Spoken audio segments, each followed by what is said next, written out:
Welcome to the New Books Network.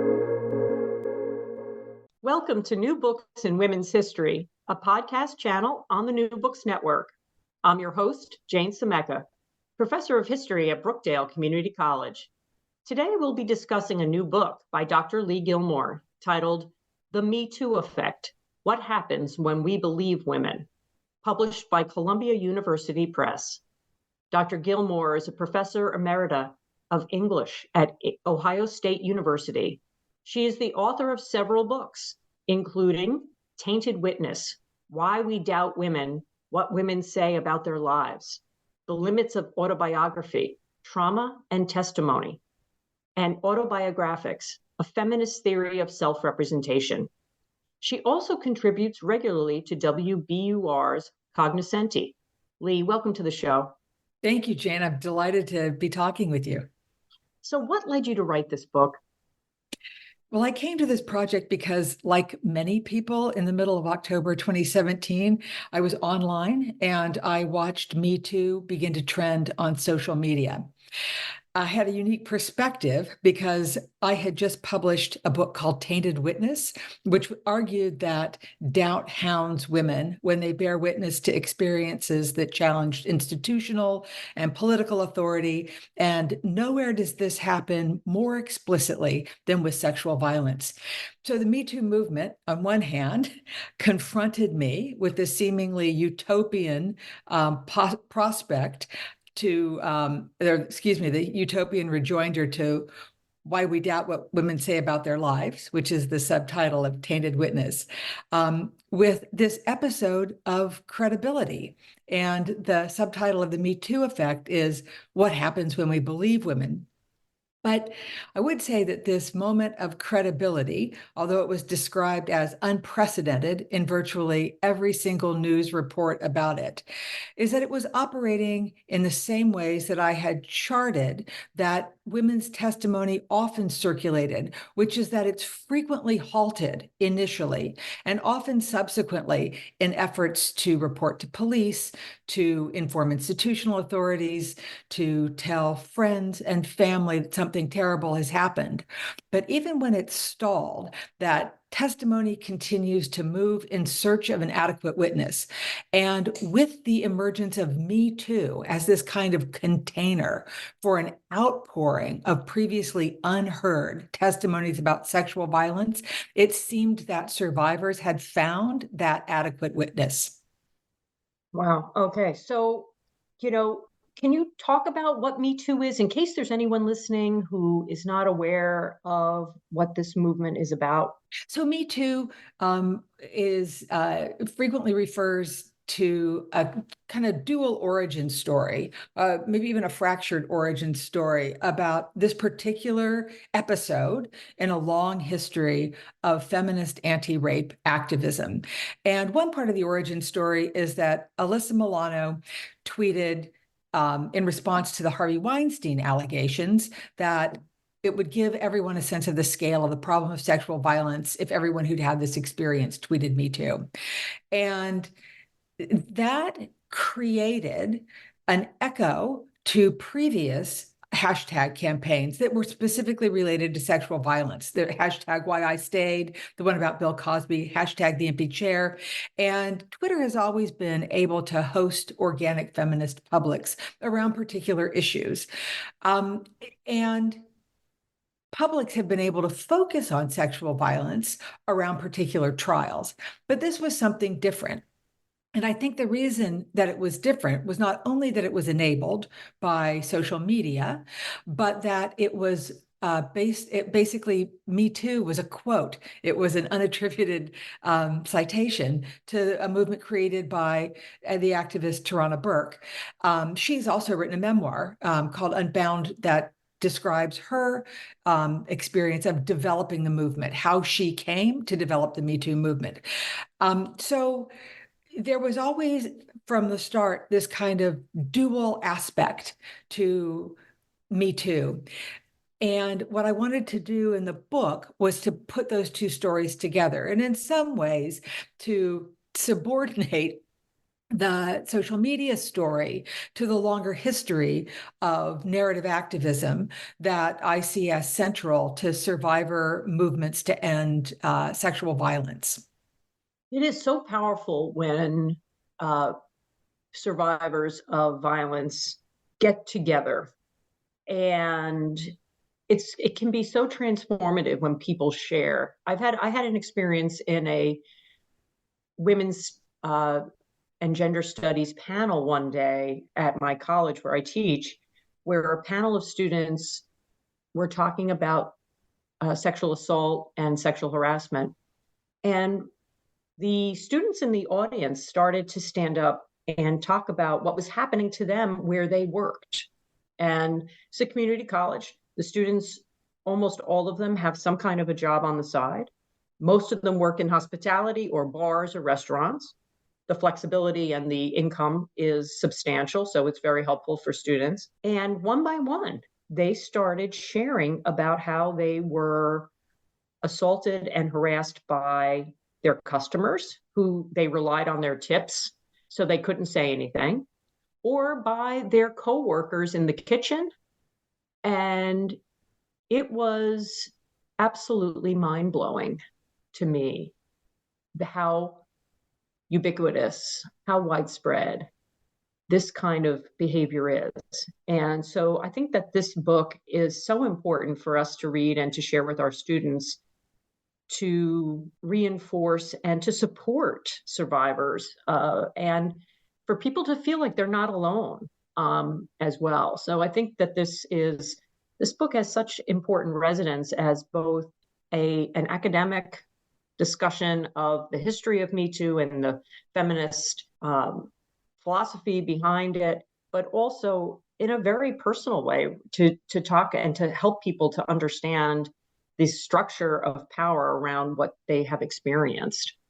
So can we talk a little bit then about, you mentioned narrative activism in your previous response. So can you talk a little bit about what narrative activism is? I define narrative activism as storytelling in the service of social change. And what you said is an example of that.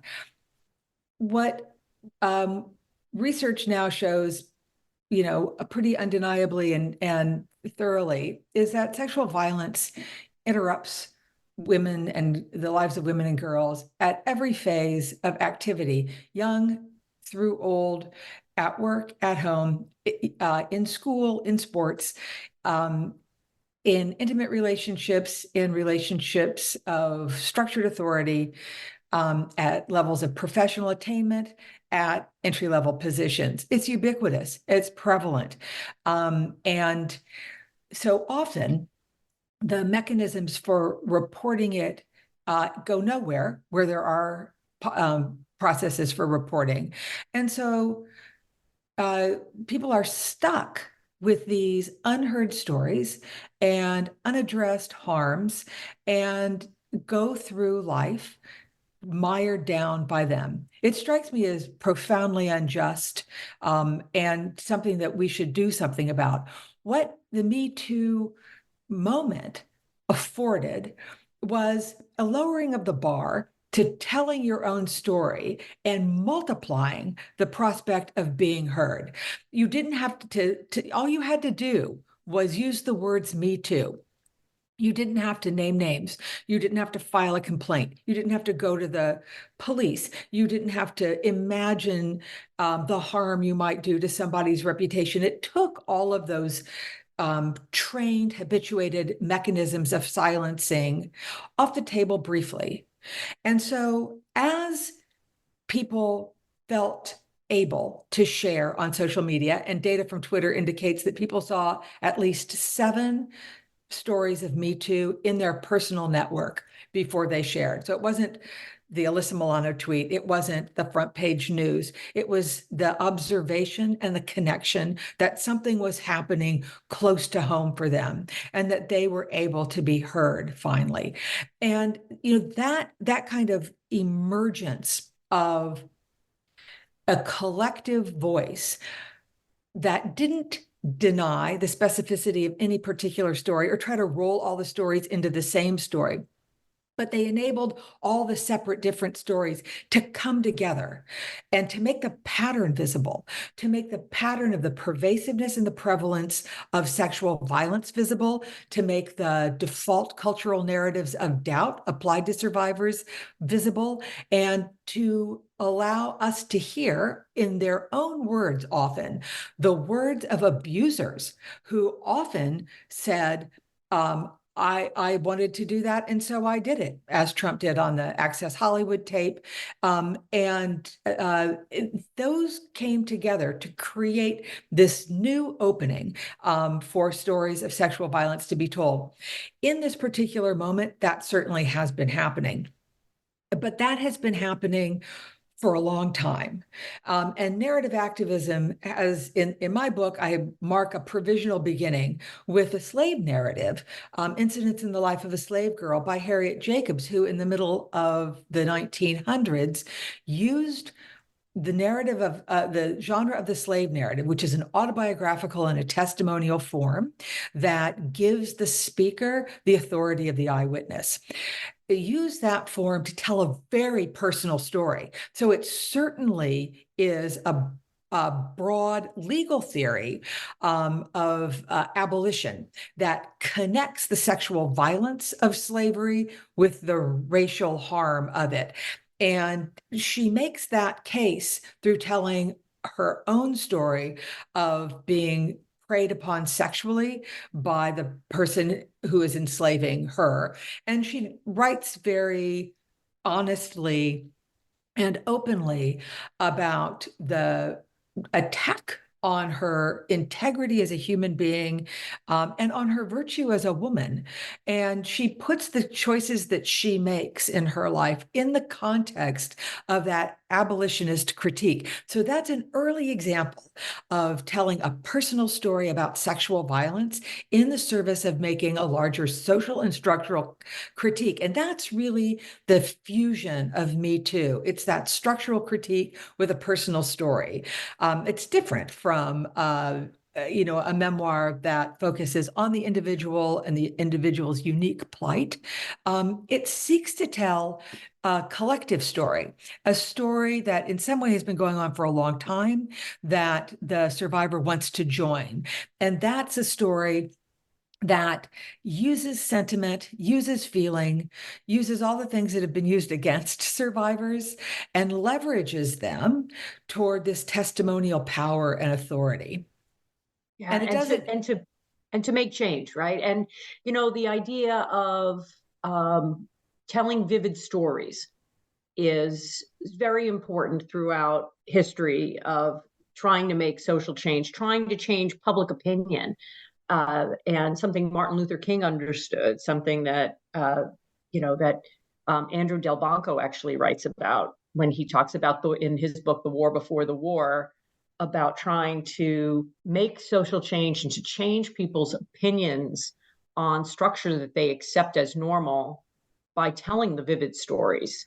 And I think that this is these stories of sexual assault and harassment have, over the last 50 years, really create this narrative arc as we've added more stories on the end, right? As you get all the way up to recent scandals and recent stories that have entered our consciousness, really do, I think, make a very big impact in that narrative activism, right? To change public opinion, to give a sense of solidarity among survivors as well. And so you mentioned the role that social media plays in this. So social media gets a lot of criticism. So, it's interesting to see that it's a relatively new medium for us as a society. So social media played an important role here. Can you talk a little bit further about that? One of the accusations against Me Too is that it's extrajudicial. And I think it is extrajudicial because it's been forced to be. So nobody, I mean, I say this with a grain of salt, but nobody wants to share a story of rape, sexual harassment, or sexual assault first on Twitter. If there was somewhere else for those stories to go where they would be heard, that's where they would go. They would go through a fair complaint process. They would go through a credible criminal legal system. They would go into a kind of restorative justice project. So if there were other outlets, that's where they would have gone. But social media offered something unique, which is that I think it did something it didn't intend to do. So that's, sort of talk about affordances, like what the medium allows to have happen, even that it doesn't necessarily intend. So by law and by sort of cultural agreement, sexual assault cases spanning harassment to rape are heard in the United States and more broadly within a he said, she said paradigm. And he said, she said is really a false equivalence narrative. She said, he raped me. He said, no, I didn't. That was consensual sex. So it's about the power and the authority of one person to name the reality of the experience. And he said, she said gives disproportionate weight to what he said.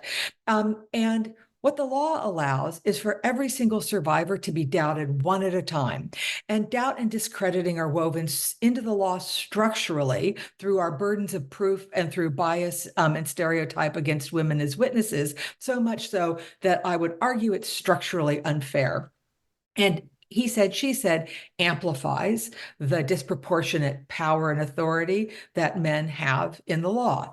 So what happened with the uninterrupted flow of millions of stories is that Me Too disrupted he said, she said with we said, and it collectivized credibility. Now, it didn't do what it has been sometimes caricatured as doing, which is insist that rape is the one thing nobody could ever lie about, then you must believe all women. Instead, it made survivors potentially credible, someone who could be believed rather than somebody who must be doubted. And that was a real transformation. And I do think that we can credit social media with that smooth flow of the prevalence and scale of sexual violence to millions of people. So that knowledge was distributed. And when that knowledge was distributed, it was shocking to many people. And so previously, many people had either a vague idea of what sexual harassment or assault or rape might look like, sound like, or be. Maybe it was drawn from the movies. Maybe it was drawn from stereotype, the handsy boss chasing the secretary around the desk, like something from the 50s or something. But with stories about Harvey Weinstein, Matt Lauer, famous men, a broad public had indelible images of just exactly what coercion and abuse look like. And that was, many people said that was new and that was transformative to them to understand. And some people even said it was the same as seeing George Floyd being murdered by police officers, that they knew it was bad. They understood the history of it and the ongoingness of it. But they said that seeing it in that way, watching it, pulled them from a position of observation merely to participation.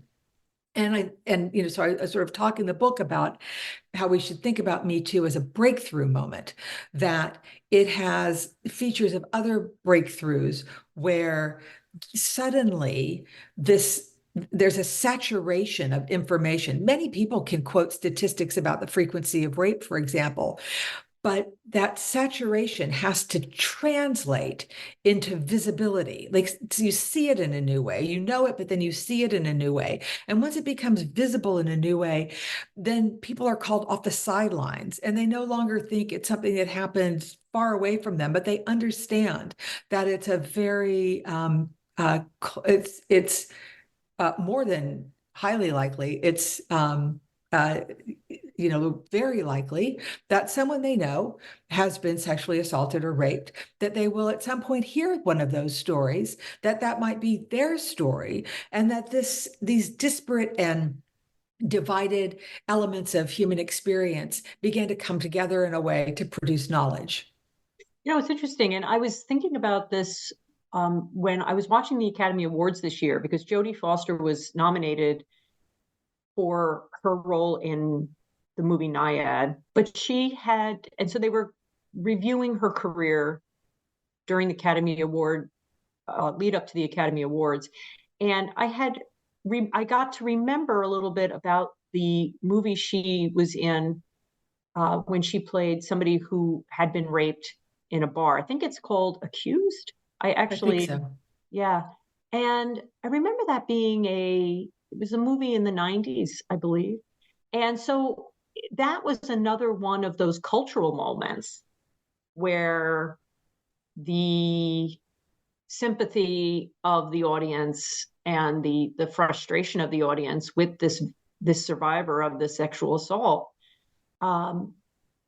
is eye-opening, and it is one of those moments also. So sometimes it's not just one George Floyd moment, maybe, as well as sort of maybe a confluence of several things. So let's talk about, that was just something that came to mind just now, but I wanted to talk to you about what I think is one of the turning points, is the Clarence Thomas hearings, the confirmation of Supreme Court Justice Clarence Thomas and Anita Hill's testimony, where she described the long pattern of sexual harassment, and she was not believed.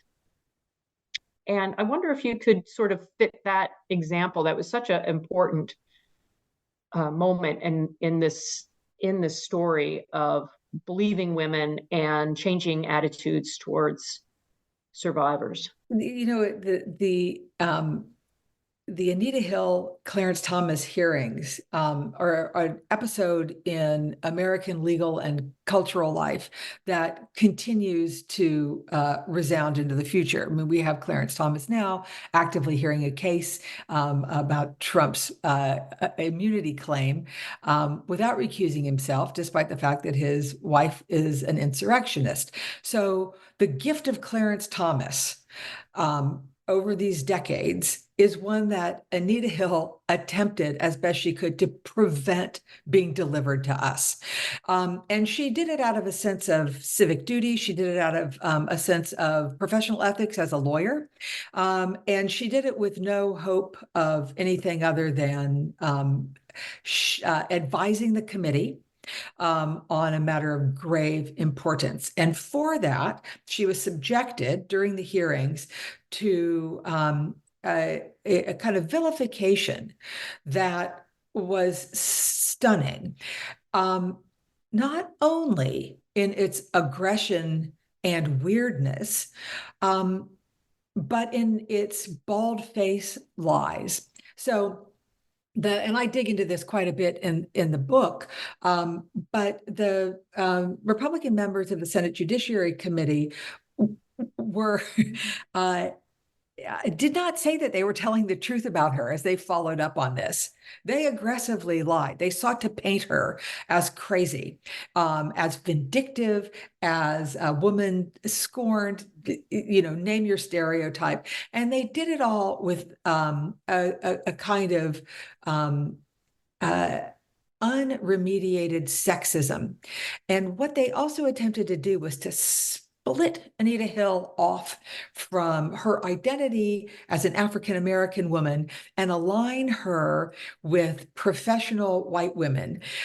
What she said of the hearings is Clarence Thomas, had a race, I had a gender. And it was meant to sort of diminish her, to use anti-feminist tropes and misogynist tropes to present her as not credible. And she withstood this in a way that I think most people watching thought was admirable. And many people were persuaded. And in fact, when she returned home after the hearings, she found boxes of mail and basically the prefiguring of a Me Too movement, where women from all over the country wrote to her and said, "This also happened to me." So there was that outpouring. So in a sense, it shows what can happen when someone stands up and even takes that kind of brutal discrediting. Utterly undeserved, of course, except for the fact that what she was doing was politically very powerful. And so it was pure and simple retaliation. But two famous journalists were also watching. Jane Mayer, who continues to write for the New Yorker, and Jill Abramson, who was for a time the editor of the New York Times. And both of them thought, well, this is a he said, she said. And it's going to turn out that there's going to be evidence on both sides of lying, and we'll just have to weigh that. And instead, they wrote a giant book called Strange Justice, The Selling of Clarence Thomas. And they said, we didn't find any evidence to suggest that anything other than exactly what she said happened. So, right. So what we see again and again are these eruptions in public life of credibility of survivors. And what we can witness also is that there are no institutional structures to hold and preserve that and to make change based on them. So between the time that Anita Hill testified before the Senate Judiciary Committee that Clarence Thomas had sexually harassed her when she worked as his employee, to the time that Christine Blasey Ford wanted to inform the Senate Judiciary Committee that Brett Kavanaugh had sexually assaulted her, attempted to rape her when they were teenagers, there was no mechanism in place to report that. So you'd think that a sincere effort would have been made to prevent not only what happened to Anita Hill, to prevent that from happening again, but to enable those who might have this kind of important advisorial information to contribute it to the process. And that didn't happen. So the suppression of these stories occurs through the maintenance of structures that prevent women from speaking out. Yeah, absolutely. It's and I remember not that long ago, I think it was maybe 2018, that the Congress, at Amy Klobuchar's insistence, stopped paying for the sexual harassment claims of the members of Congress. Right.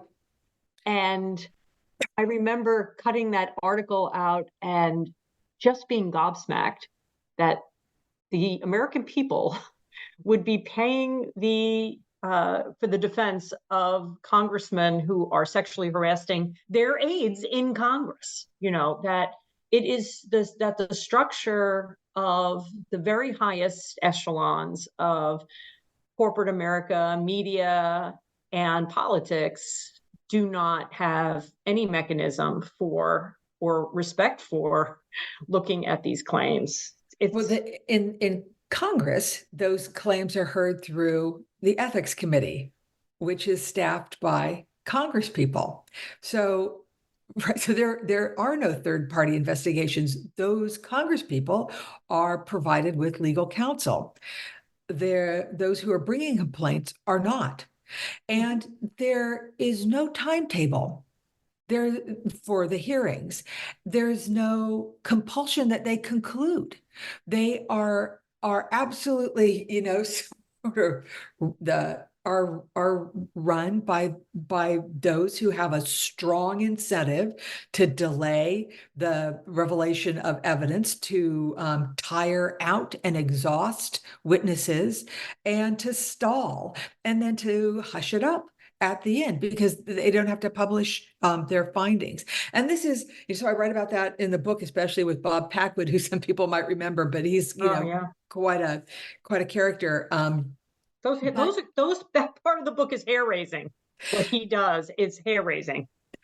So writing about that, I think, is raises a particular challenge or a set of concerns for humanities scholars, and in a way, offering the kinds of close readings that literary scholars like myself typically direct toward literary texts, but taking those skills of close reading and close analysis and applying them to transcripts, applying them to audio tapes, and pulling out of them, not just the main topic that they talked about or just the summary of it, but to really give a sense of what sexual violence feels and sounds like when it's being described, when it's being enacted, and when it's being adjudicated. And all of that, I think, suggests that there's such a powerful role for the humanities to play in leveraging our set of skills toward the analysis and the understanding of these intractable cultural problems. Absolutely. You know, I've been teaching women's history since the late 1990s. And when I teach about the Anita Hill testimony, I always have my students in class or in writing or on their tests talk about, was Anita Hill sexually harassed in your opinion? Here's the standards, the EEOC standards for sexual harassment. They have to learn that for class. Then we have this story. And it used to be, before 2017, there would be about 25% of the class would say, you know, I don't think that what happened to her rises to the level of sexual harassment. And they would dispassionately talk about how she didn't report it contemporaneous with the events and that they didn't believe that she was sexually harassed. After 2017, it's almost silly for me to ask my students because they all 100% are in agreement that she was sexually harassed. And so that's just like an anecdotal sample of the students in my women's history classes. But I have really noticed that before and after 2017, that this sense of collective understanding of sexual harassment has changed. I agree that that Me Too laid down a marker.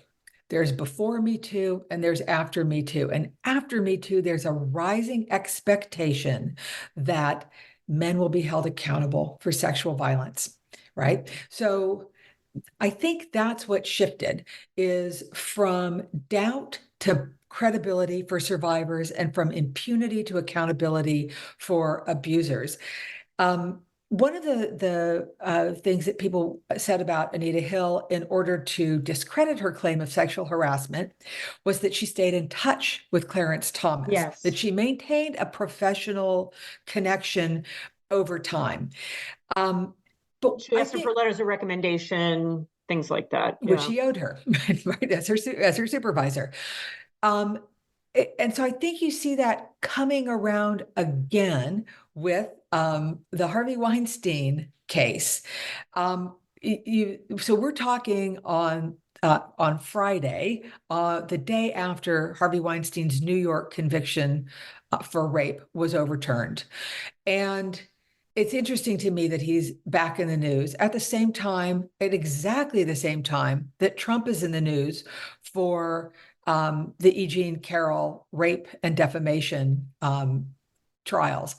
Now, the jury, or excuse me, the federal appeals court overturned the conviction of Harvey Weinstein by the slimmest possible measure, 4-3, because they said that he had been denied a fair trial for two reasons. One is that the prosecution called bad prior act witnesses, 4 women, to say that he had done to them what he did to the 2 women who were at the heart of the criminal complaint.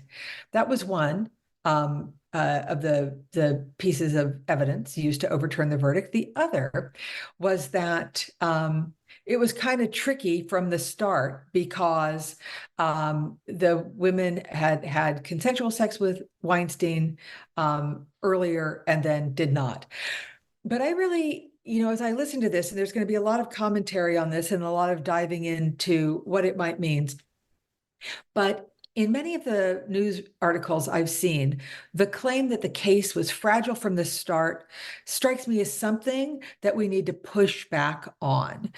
So the fragility of it is baked into the structure of the law. It's not that it was, sort of like found in the wild and was not able to survive on its own. Whether or not a case is strong depends on what the law will enable a prosecutor to do. And in the case of the massive allegations against Harvey Weinstein, more than 100, he had run out the clock on his victims. Statutes of limitations had expired. He had assaulted some of them outside the state of New York. He had sexually harassed some of them, which are not criminal charges, but civil charges. Not all of them wanted to come forward because trauma does something to people, and not everyone is up for that, to go through a process that victims consistently refer to as re-traumatizing. So the prosecution used Molyneux witnesses, and it's got a goofy name because it's actually legally permissible since 1901 in New York to call bad prior act witnesses. And the jury believed them. The jury also believed that consent is not given once and eternally granted forever. You can say no after you've said yes. And what changed was juries after Me Too understood both of those things. They understood pattern because they had seen millions of women come forward without being disrupted by he said, she said. And they understood the complexities of consent, why someone would stay in touch with a Harvey Weinstein or a Clarence Thomas, because they had a professional relationship with them. And because those are also dangerous men to have aimed against you. Their threats of retaliation are very plausible. So I find it interesting that the lessons of Me Too have been heard and need to continue to be reinforced because the antagonists in the room are so overly powerful. The law, patriarchy, you name it. And of course, Me Too couldn't end patriarchy or improve the law wholesale, but it has made a change in understanding among people who would be seated on juries. And moreover, and perhaps I think most importantly, it's not particularly designed as a carceral movement. No one is more skeptical of the criminal legal system than survivors of sexual assault and abuse. So the power of narrative activism is that it leaps outside the courtroom, where it's managed and silenced and dismissed. And it comes into the public for discussion and debate, for the creation of new awareness and understanding, and for the production of credible witnesses. And I think that's really the movement and the momentum of the future, is that, yes, some things in the law will change, and I hope more than less. But the understanding of the dignity and of survivors, and that people are owed something when they're injured, even if it's a fair hearing, is, I think, really important. And that's why the book concludes with the question, what do we owe survivors? And I think, after doing this research, my conclusion is to listen to what survivors ask for. And what they ask for over and over again is not revenge, although maybe some would if that were more culturally permissible for survivors of all gender. But that's not what they ask for. What they ask for time and again is transparent processes for reporting, right? That there be processes for reporting and that they be transparent. Third-party investigations, right? So that the Congress can't police itself, or so you don't get tracked into mediation where you're really disadvantaged. So third-party investigations, and when there are findings of fact, and through an investigative process, that proportional penalties be levied, not necessarily carceral, not necessarily monetary, but that proportional penalties be levied, so that the person did not go through this process in vain. Interestingly, survivors also are quite divided on asking for apologies. They're typically, they don't believe they matter. They don't trust that they have any meaning. And so they often don't ask for them. What they want instead is a different kind of making it right. They want to be restored to the community or to the culture or to the organization where the abuse was enabled to go on. And that's more typically what survivors ask for. You know, it's interesting. And so you brought up Donald Trump and the E. Jean Carroll case, which was found to be responsible for sexually assaulting her. And he persists in defaming her. And she has persisted in having him be held to be charged with defamation. So she has really, it's interesting how she has continued to. She's such an amazing heroine in this situation of standing up to the bully, who says he doesn't even remember who she is.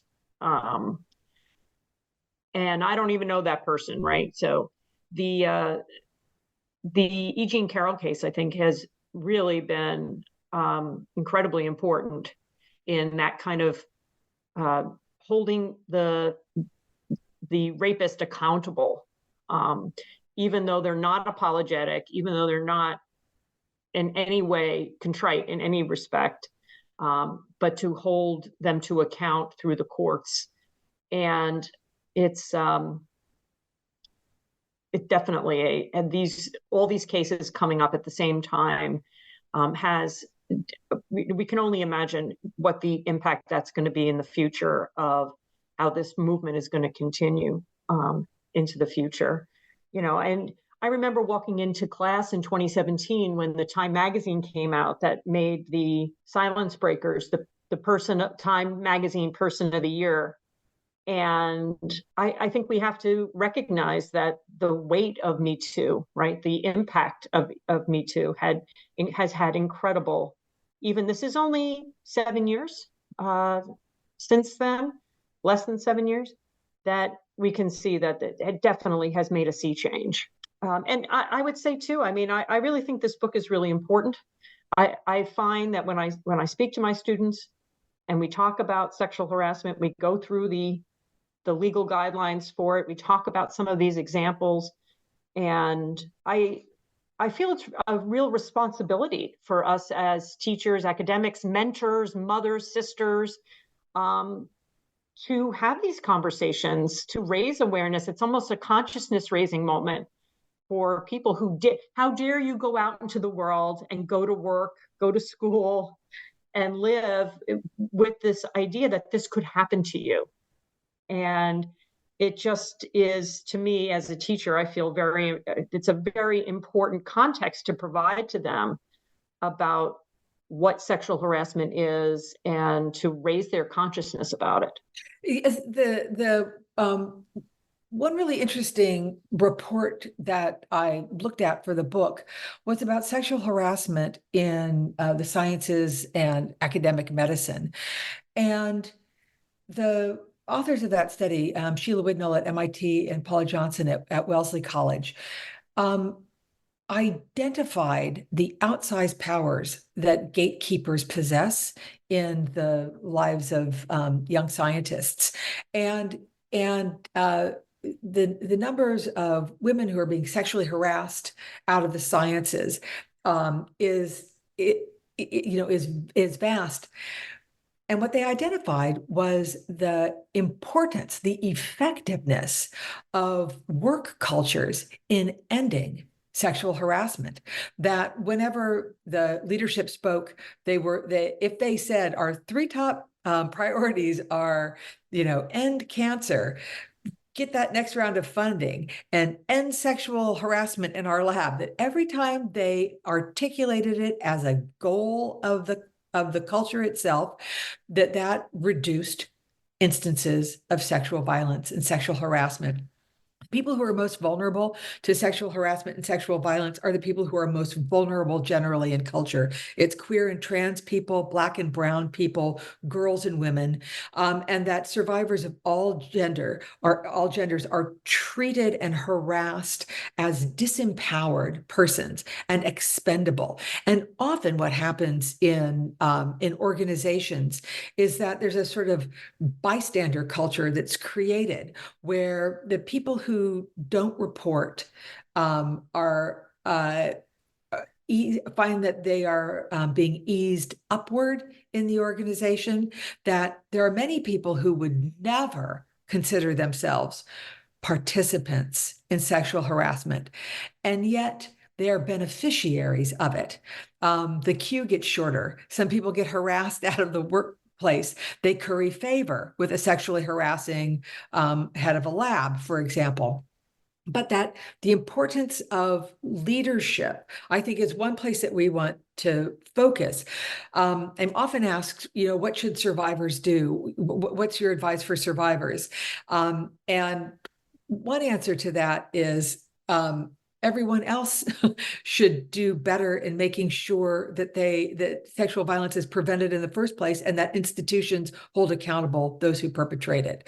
That's what we owe, right? That there's an ethical obligation entailed by hearing millions of stories of sexual violence. You can't say you don't know, and you are required to act. Otherwise, it's just immiserating, to just permit this to continue without in some way standing up for what's right. And so I think that when you see a rearguard action, like the overturning of Weinstein's conviction or the constant defaming of E. Jean Carroll by Donald Trump, that when you see that, you have to, not only call it out publicly, but put pressure on those who are responsible for ending that. So continue to put pressure on that, so will Weinstein be charged again in New York?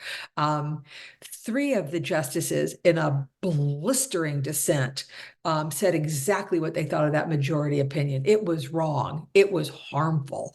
Will those charges be brought again? If it's up to Letitia James, I'm sure she will be on that. Yes. I think that one of the things that maybe we can be a little hopeful for as we conclude our conversation today is that there are clearly a lot more women attorneys general,